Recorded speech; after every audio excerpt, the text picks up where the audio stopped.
My name is Elaine Parker, and the moment I saw my husband kissing my best friend behind the bar at our company party, my heart did not break. Instead, it froze, like a lake in November, just before the snow arrives. At first, there was no sound at all. No gasp, no scream, not even a sharp breath. There was only a sudden and absolute stillness inside me, as though my body had quietly decided that the only way I would survive the moment was by becoming silent. The bar was tucked away in the corner of the ballroom, arranged more for convenience than romance. It was nothing special, just a temporary counter with rented glassware and a bartender hired for the evening who had stepped away to fetch more ice. That was the reason I had walked back there in the first place. I simply wanted a club soda, without standing in line. I remember the sharp scent of citrus from a freshly sliced lemon, the low murmur of voices drifting in from the other side of the partition, and then the sight that stopped me cold, my husband's hand resting at the small of Karen's back. It was too familiar, too certain. At first, they did not see me. They stood close together, laughing softly, their heads tilted toward each other in that quiet, private way people share when they believe they are alone. Then they kissed. It was quick, but practiced, not the clumsy accident of two people who had drunk too much. No, this was deliberate, confident. It was the kind of kiss that suggested rehearsal, the kind that said this had happened before. Without thinking, I turned and began looking for Mark, Karen's husband, because that is what reasonable people do in moments like that. They search for confirmation, for outrage, for someone who will say, "This cannot possibly be real." Mark was standing by a tall table, holding a rye and ginger, watching the dance floor with the bored patience of someone simply waiting for the evening to end. When our eyes met, he did not flinch. He did not ask what had happened.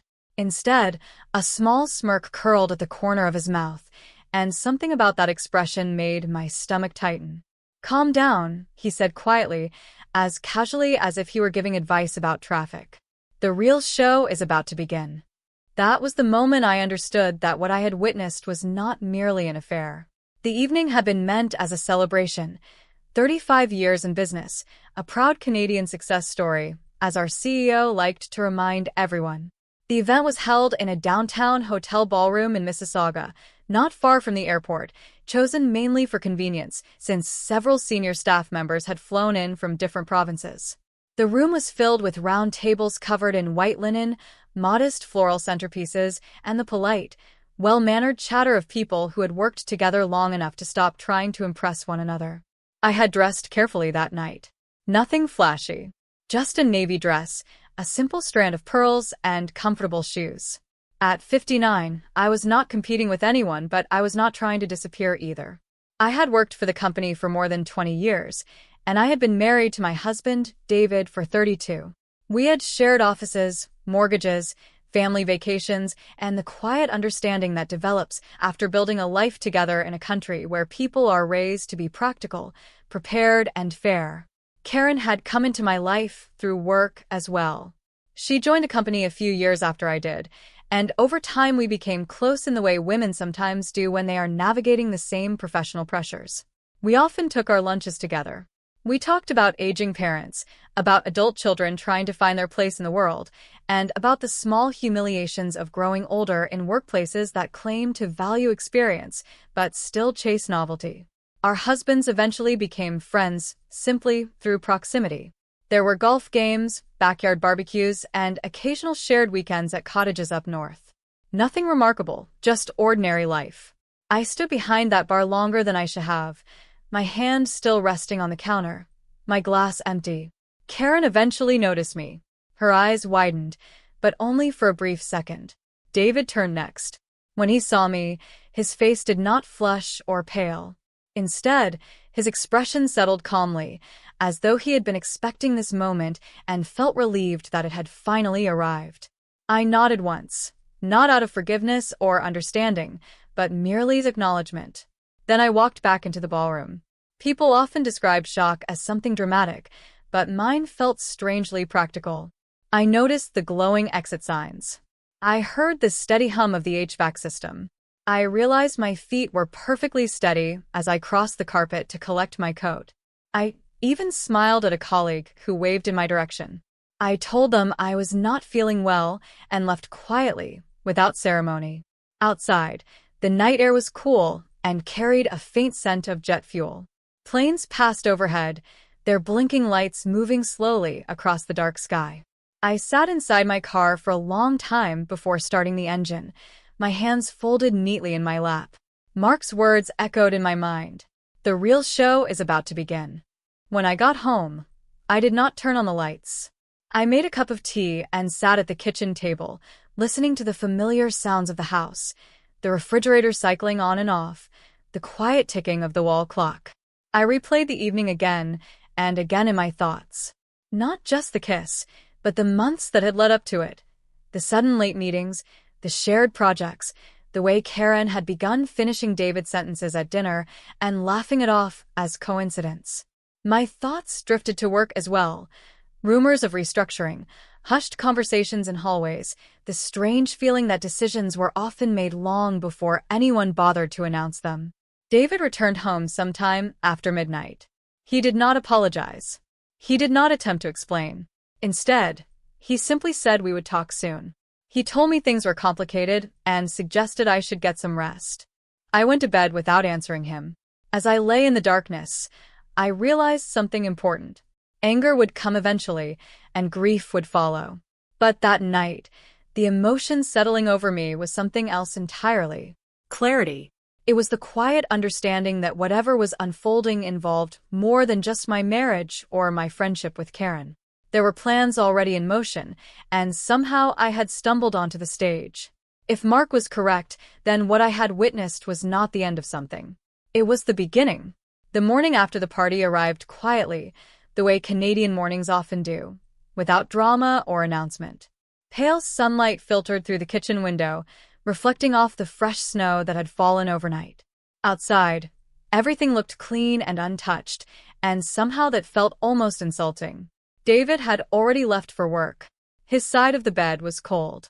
The bathroom sink had been wiped down neatly, as if nothing unusual had happened at all. He had taken care to preserve the routine, and that, more than the kiss itself, unsettled me. I moved slowly through the house, noticing things I had stopped seeing years ago.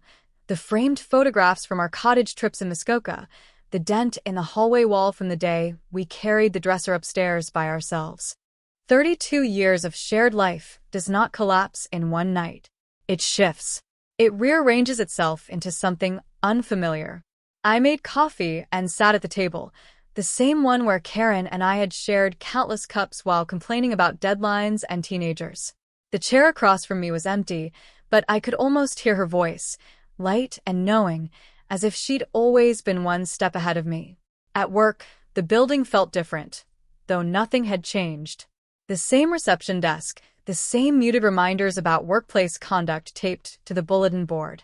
People greeted me kindly, asked if I'd enjoyed the party. I said yes. I said it was nice to see everyone together again. Karen avoided me. David did not. He stopped by my office mid-morning, leaned against the door frame like a man discussing weekend plans. "We'll need to talk," he said. "Not here." I nodded. "Of course." He hesitated as if expecting more, an outburst, a question. When none came, he straightened and left. I spent the rest of the day doing my job. That may sound unremarkable, but it wasn't. It took effort to read reports without seeing subtext, to sit in meetings without noticing who sat beside whom, who exchanged looks when certain topics came up. Experience had taught me that workplaces are ecosystems. People form alliances. Information moves quietly, not through announcements, but through patterns. And patterns, once you decide to look for them, are hard to unsee. Karen had been promoted twice in 3 years. So had David. Their departments collaborated often, unusually often, even when it wasn't strictly necessary. Mark, for his part, had shifted roles the previous year, moving into a position that gave him insight into budgets and long-term planning. At the time, I thought nothing of it. We toasted his success at a restaurant in Oakville, laughing about how we were all finally settling into our senior years. Settling? That word now felt naive. That evening, David didn't come home until late. When he did, he spoke in careful phrases, as if following a script. "This isn't what you think," he said. I looked at him, really looked, the lines around his eyes, the gray at his temples. A man approaching retirement age who had decided, for reasons I did not yet understand, to risk everything. "Then tell me what it is," I replied. He sighed. "It's complicated." That word again. I let it hang between us. He talked about feeling overlooked, about wanting to feel relevant, about mistakes and emotions. He did not talk about Karen's husband. He did not talk about work. He certainly did not talk about Mark's smirk. I listened, not because I was convinced, but because listening gives you information. When he finished, he reached for my hand. I didn't pull away, but I didn't squeeze back. "We'll figure this out," he said. I wondered who he was meant to include. Over the next few weeks, I said very little. Not because I was afraid, but because I was paying attention. I noticed Karen taking personal calls in empty meeting rooms. I noticed Mark arriving early and staying late, always just a little too informed about decisions that hadn't yet been shared. I noticed how often David checked his phone, how guarded he'd become with details he used to share freely. At home, I began sorting through paperwork under the guise of spring cleaning, pension statements, insurance policies, old performance reviews. In Canada, we're taught to keep records, to be prepared. I had always been the organized one in our marriage. Now that habit felt like instinct. One afternoon over lunch, I ran into Susan, a former colleague who had retired the previous year. We sat in a small cafe near the office, the kind with mismatched chairs and a chalkboard menu. "You look tired," she said gently. "I am," I replied, which was true enough.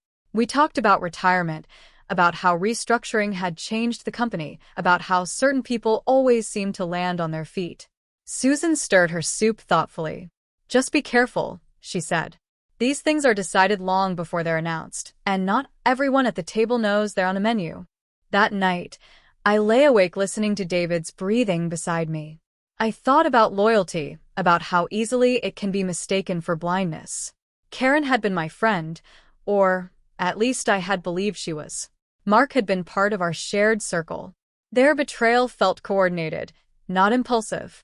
And beneath it all was something colder than infidelity, a sense that I was being positioned, quietly and efficiently, for a future I had not chosen. I remembered Mark's words again, the calm certainty with which he delivered them. "The real show is about to begin." If that was true, then my silence was not weakness. It was time.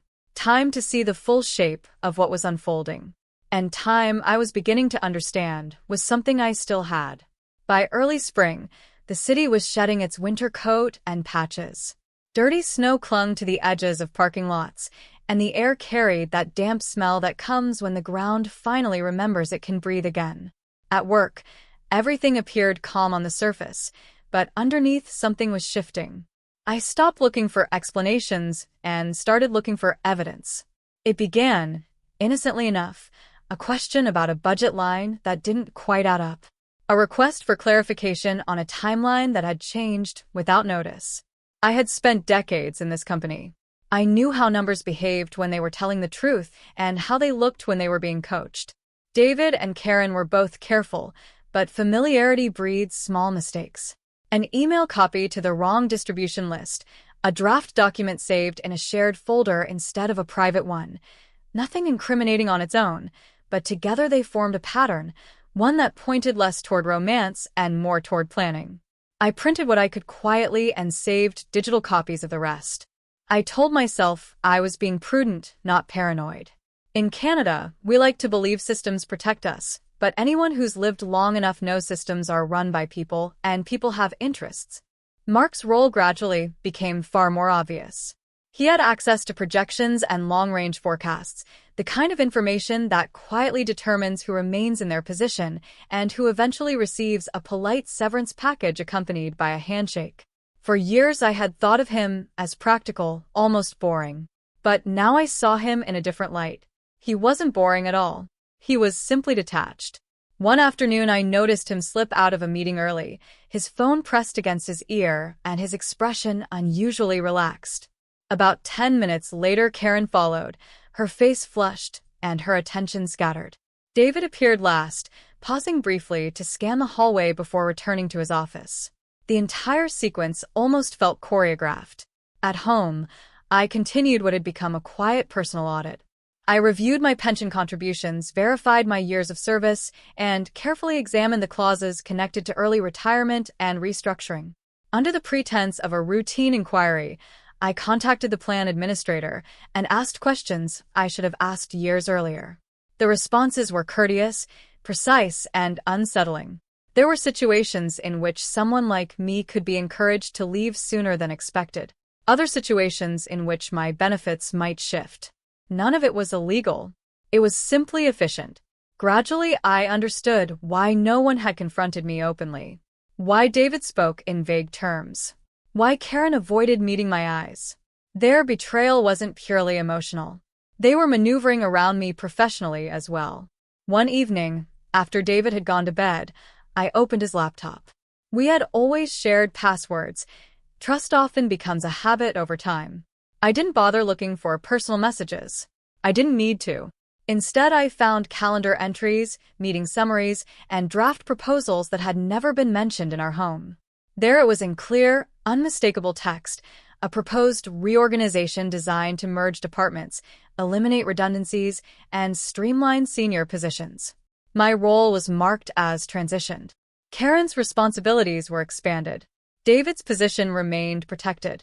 I closed the laptop and sat in the dark living room while the glow of a streetlight stretched long shadows across the floor. What I felt then was neither anger nor grief. It was resolve. I had been underestimated, not because I lacked intelligence or experience, but because I had always been predictable, loyal, and quiet. The following day, I scheduled a meeting with Human Resources, presenting it as a routine career planning discussion. The representative, a woman younger than my own children, greeted me with a professional smile and assured me the company valued transparency. Asked about the rumors of restructuring. She confirmed nothing, yet she didn't deny anything either. What would you recommend someone in my position do? I asked. She paused briefly. Stay informed, she replied carefully. And make sure your documentation is in order. It wasn't advice. It was a warning. Soon afterward, I contacted an old acquaintance, a retired accountant who had once consulted for the company. He agreed to meet for coffee at a small cafe near the Geo station. Over steaming mugs, I explained the situation, leaving out names and accusations.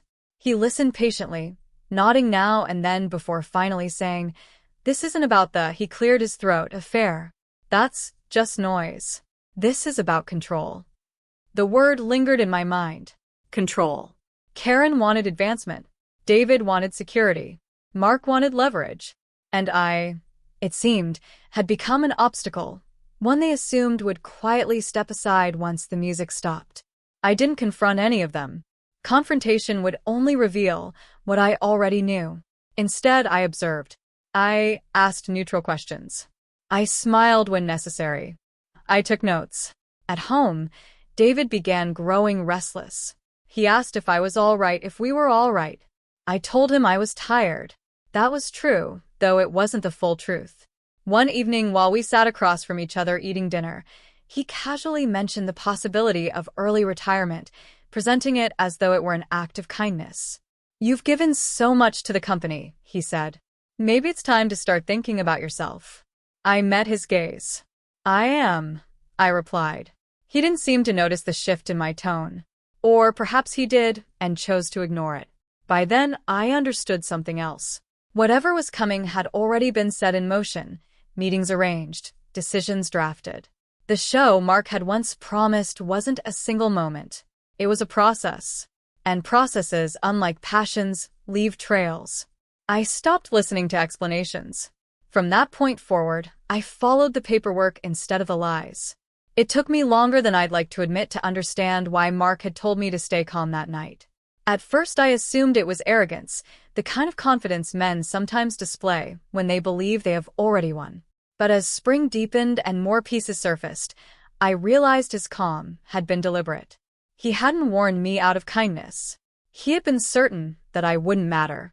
In early May, the company announced a series of listening sessions, presented as opportunities for senior staff to provide feedback before the upcoming reorganization. The wording sounded comforting, almost gentle. Terms like alignment, efficiency, and long-term sustainability were repeated again and again. Anyone who has worked in a Canadian corporate environment understands what that usually means. The decisions have already been made. During my session, I listened far more than I spoke. Others discussed workload, morale, and future opportunities. When my turn finally arrived, I asked two carefully measured questions: neutral, precise, and impossible to misunderstand. How will years of service be weighed when transition decisions are made? And how will conflicts of interest be managed during restructuring? The facilitator wrote them down carefully, thanked me, and moved on. That afternoon, David returned home, unusually tense. Before dinner, he poured himself a drink, something he almost never did on a weekday. "You didn't need to ask those questions," he said. I glanced up from the stove. They seemed reasonable. He hesitated. "It just brought attention." "So did the restructuring," I replied. He didn't argue. That was the moment I knew he understood exactly what I meant. A few days later, Mark asked if we could talk. He suggested a quiet pub near the office, the kind of place with respectable food and very little attention from outsiders. I agreed, not because I trusted him, but because I wanted to hear what he believed he could say. He arrived early, ordered for both of us, and spoke as though we were old friends discussing the weather. "This doesn't have to become unpleasant," he said. "People often get hurt when they push back against change." I stirred my tea slowly. "I'm not pushing back." He smiled. "Good. Then you understand." "What exactly do you think I understand?" I asked. Leaning forward slightly, he lowered his voice. "That timing matters, and that sometimes it's wiser to accept what's offered and move on with dignity." The assumption was suddenly obvious, exposed in plain sight. I held his gaze and said quietly, "So you assume that what's being offered is fair?" He shrugged casually and replied, "That's just how things work." I didn't accuse him. I didn't bring up the affair or the documents I had seen. Instead, I asked calmly, "Did you ever stop to think that I might see it differently?" His smile faded slightly. "You're emotional right now," he said. I stood up, thanked him politely for the tea, and left without finishing it. That conversation stayed with me afterward, not because of what he said, but because of what he didn't say. He never claimed he didn't know. He never acted surprised. He spoke like someone who believed outcomes were predetermined and that people were simply interchangeable pieces in the process. Eventually, the formal announcement at work arrived.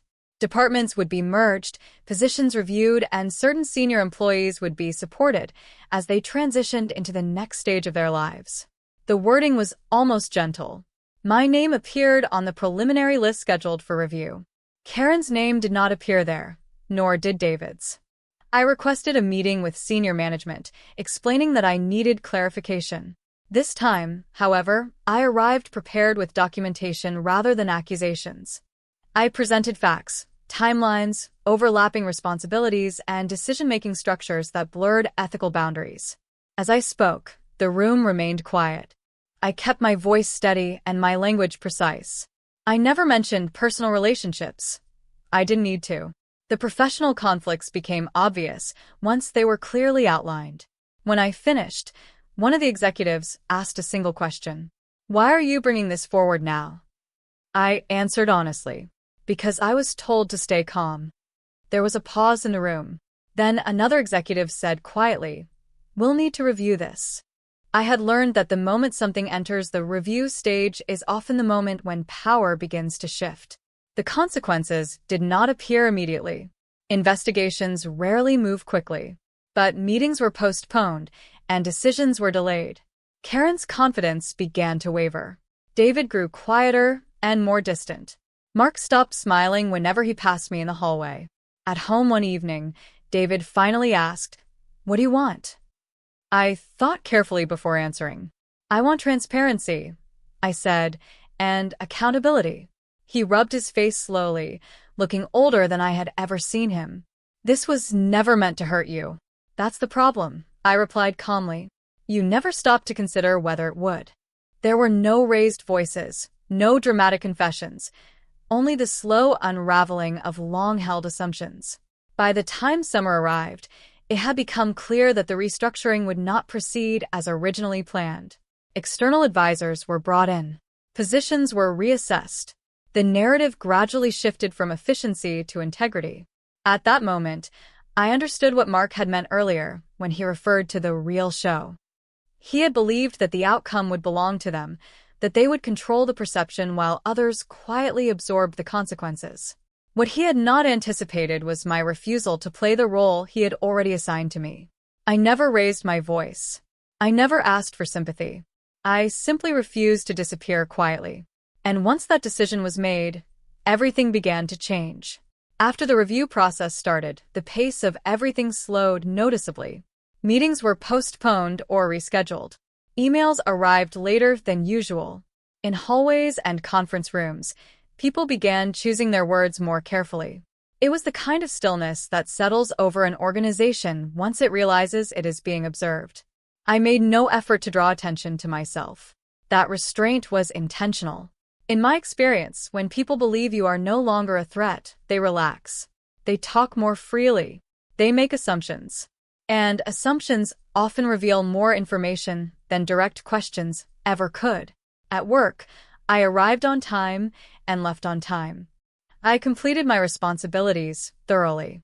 I avoided idle conversations and declined invitations to speculate about what might happen next.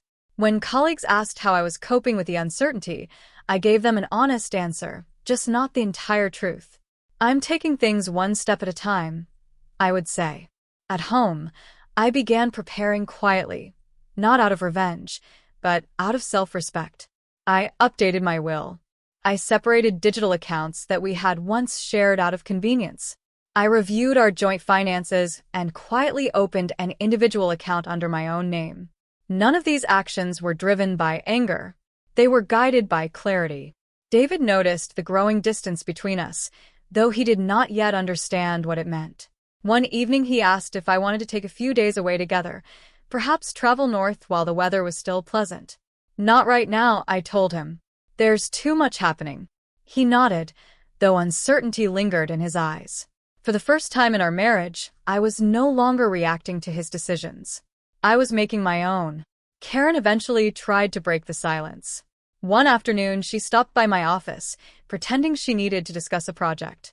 She spoke quickly and nervously, offering updates I had not asked for. I hope you understand, I never intended for things to become complicated, she said. I looked at her carefully, really looked at her. She seemed smaller somehow, less confident than before. Complicated for whom? I asked. She didn't answer. By then, the external consultants had arrived, and their presence changed the atmosphere entirely. They asked questions without personal history and without loyalty to anyone involved. They examined organizational structures and relationships with a neutrality that suddenly made long-standing arrangements appear fragile. Mark avoided me completely. Whenever we crossed paths, he offered only a polite nod and quickly moved on. The confidence he once carried had thinned considerably. Like the rest of us, he was waiting to see which version of the story would ultimately prevail. In the meantime, I prepared myself for every possible outcome. I researched retirement timelines, post-employment benefits, and the legal protections available to long-serving employees. I even consulted a lawyer, not to initiate a fight, but to understand my options. Knowledge, I had learned, was not aggression. It was protection.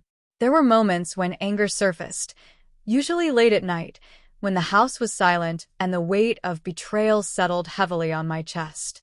But I never allowed those feelings to dictate my actions. If I had reacted to those feelings, it would only have given them control over me.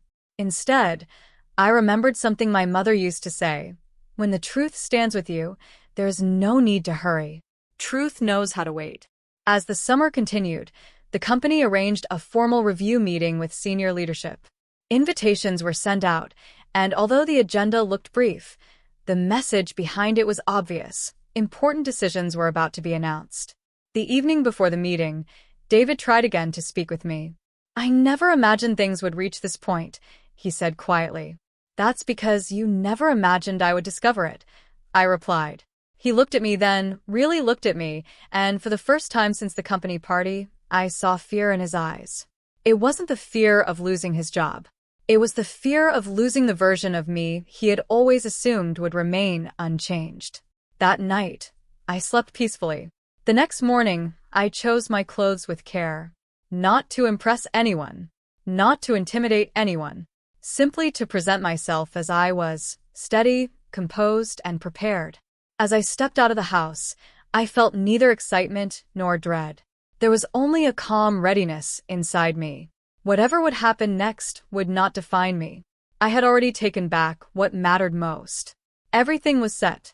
The stage was ready, and every player was in position. For the first time since that night behind the bar, I wasn't bracing myself for impact. I was standing calmly, exactly where I belonged. The meeting took place on a Wednesday morning in a glass-walled boardroom overlooking the parking lot. The view itself was ordinary: rows of cars, a thin stretch of grass, and trees just beginning to turn green. Yet I remember studying that simple scene, almost as if grounding myself in something normal before everything changed. People arrived in small groups, speaking quietly among themselves. The external consultants were already seated at one end of the table, laptops open. Senior leaders entered shortly after, composed but clearly attentive. David walked in without looking at me. Karen followed a moment later. Her posture seemed rigid, and her smile looked carefully rehearsed. Mark arrived last. He was confident enough to greet a few colleagues with nods, but not confident enough to meet my gaze. I sat down and folded my hands calmly on the table. The meeting opened the way such meetings always do, with polite acknowledgments and carefully phrased remarks about procedure and fairness. Then, gradually, the tone shifted. One of the consultants stood and began presenting their findings. They spoke in a calm, methodical voice, almost as if they were delivering a weather report. They described overlapping authority in decision-making. They mentioned undisclosed relationships that introduced potential risk. They referred to documentation suggesting that certain outcomes had been discussed informally long before they were presented officially. At first, no names were mentioned, only facts. I observed the reactions around the table.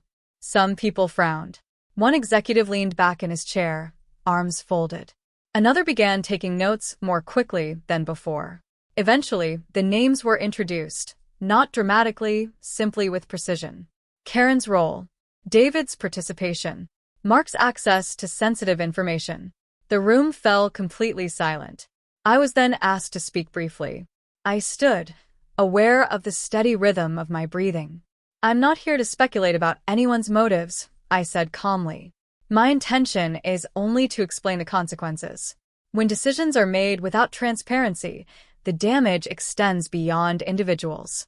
It weakens trust. And once trust is broken, rebuilding it becomes extremely difficult." Then I sat down. No one shouted. No accusations flew across the table. But the questions that followed were unavoidable. Karen struggled to answer them, without contradicting herself. David spoke cautiously, choosing his words carefully, yet revealing more than he intended. Mark attempted to minimize his involvement, but the documents told a different story. By the time the meeting ended, nothing had been publicly concluded. Yet privately, everything had been exposed. The internal investigation would continue. Roles would be reassessed. Major decisions were postponed. As people left the room, no one approached me. Not because of hostility, but because everyone was recalibrating their understanding. They were reconsidering who I was and what I was capable of. Later that afternoon, Human Resources asked me to come in. They thanked me for handling the situation professionally. They reassured me that my position remained secure while the review continued. Their words were formal, but the meaning behind them was clear. I was no longer the easiest option to remove.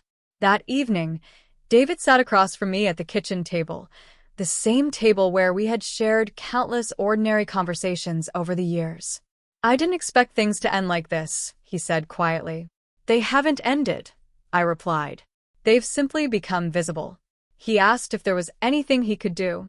I told him honestly, "You can stop pretending this was beyond your control." He nodded slowly. For the first time, there was no defensiveness in his face, only recognition. Over the following weeks, consequences unfolded quietly. Karen was placed on leave. Mark resigned, citing personal reasons. David was reassigned to a position with far less influence, leaving his professional future uncertain. The company continued its restructuring, but now with greater caution. External oversight shaped every step. As for me, I stayed where I was. One afternoon, walking through the parking lot after work, I felt something unexpected: relief. Not because others had fallen, but because I had remained standing. I had not won through manipulation. I had not pursued revenge in the dramatic way people often imagine. I had simply refused to disappear. The truth had handled the rest. That was the real outcome. Not whispered betrayals, but accountability unfolding openly. The weeks that followed were quieter than I anticipated. Not completely peaceful, but calmer, as though the constant tension had finally faded. Investigations tend to drain the drama from situations. Once facts are documented and decisions are recorded, emotions lose their urgency. What remains is consequence. Karen reached out to me once through an email, carefully written and clearly revised many times. She apologized, not only for the affair, but for everything surrounding it. She asked if we could talk. I read her message twice and then closed it. I never replied. Not because I wanted to punish her, but because some conversations belong in the past. Forgiveness does not always require discussion. Sometimes it requires distance. During those weeks, David and I spoke more than we had in years, though not in the way couples usually imagine reconciliation. There were no dramatic apologies or promises to start over. Instead, we had long and honest conversations about choices, about entitlement, and about how easily comfort can lead to carelessness. "I always assumed you would be there," he admitted one evening. "I was," I said quietly. "You simply stopped noticing." Eventually, we mutually agreed to live apart for a while. There was nothing dramatic about it. No lawyers at first. No accusations. Just two people recognizing that the life they had built together no longer matched the people they had become. Work eventually stabilized. The company grew more cautious and more aware of its blind spots. Policies were updated. Oversight became stronger. Younger employees observed everything carefully, learning lessons that no formal training could provide. Older employees simply nodded quietly, as if they had witnessed similar situations before. As for me, I stayed. I completed my projects. I mentored colleagues who asked for guidance. I also began planning my own next step, on my own terms, with clarity and dignity. When the time finally came for me to leave, it happened with recognition, not removal. Months later, I found myself attending another event at the same hotel where that company party had taken place. The bar was still set up in the same corner. I paused there for a moment, not because it hurt, but because it made me reflect. That night had changed everything. Not because of the betrayal itself, but because it forced me to see clearly. It taught me that silence can either diminish you or strengthen you, depending on how you choose to use it. I chose the latter. If there is one message I would share with anyone listening to my story, it is this. Pay attention to patterns in your workplace, in your relationships, and in your own habits. Ask questions early. Recognize your value. And never assume that calmness means weakness. Sometimes, the quietest person in the room is the one who understands the entire situation. If this story resonates with you, if it reminds you of a moment when you had to remain steady and choose clarity instead of chaos, take a moment to reflect on it. Share it with someone who might benefit from that reminder. And if you would like to hear more stories like this, stories about truth, resilience, and the strength that comes from self-awareness, stay with us.